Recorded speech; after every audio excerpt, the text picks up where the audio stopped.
Bonjour. Bonjour. André? André! Mathieu! Tiens, Mathieu, dis donc que ça faisait longtemps, non? Oui! Depuis chez les rabots, je crois. Oui, c'est ça, ça fait un petit mois. Oui. Ouais, alors comment ça va? Bien, écoute, très bien, le buffet est copieux, le vin est excellent. C'est l'avantage de ces quartiers, on est rarement déçus, hein? Oui, mais comme d'habitude, je trouve qu'il y a beaucoup trop de discours. Dans les mariages, c'est pas gênant parce qu'ils sont souvent drôles et émouvants, et là, dans les enterrements, c'est chiant. Si on connaissait le défunt, on serait peut-être un peu ému, et là... Non, c'est sûr, les mariages, c'est autre chose, hein.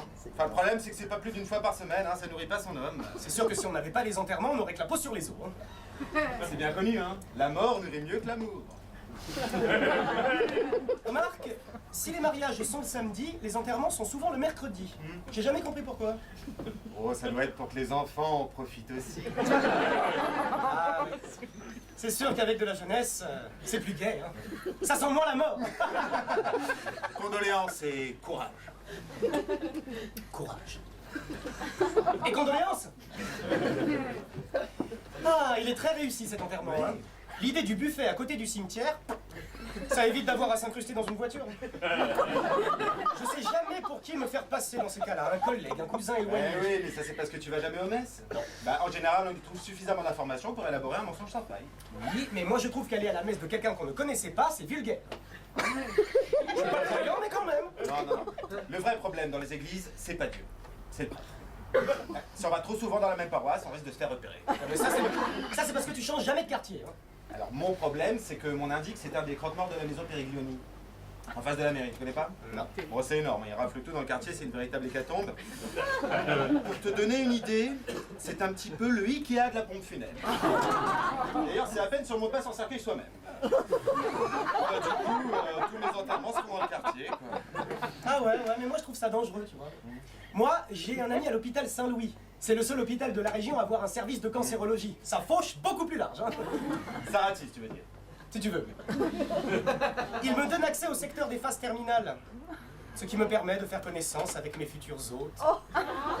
Je trouve ça plus humain. Mais lui, enfin mon ami Croque-Mort m'a parlé d'un accident. Et alors? Bah comment est-ce que t'as eu l'info? Ah, tu devineras jamais ce qui m'est arrivé. Ça m'étonnerait. Alors je vais te le raconter. Écoute, j'étais complètement déprimé. Je n'avais aucun enterrement de prévu pour la semaine, donc bien obligé d'aller m'acheter à manger.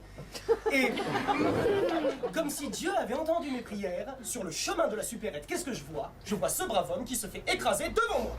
La vie est merveilleuse. Ouais, mais j'ai pas de chance. Comment était l'accident? Décevant. Ah. Je me disais, il a pas l'air très abîmé, hein. Ouais. Ah, je te garantis qu'il était pas beau à voir. Hein. On m'a dit que les embaumeurs avaient quand même dû lui raccrocher une mâchoire en polyuréthane. Ah, c'est fort. C'est très fort. Par contre, je trouve qu'ils auraient pu s'occuper de sa femme. Ouais. Elle était aussi dans l'accident. Ah, pas du tout, elle est là.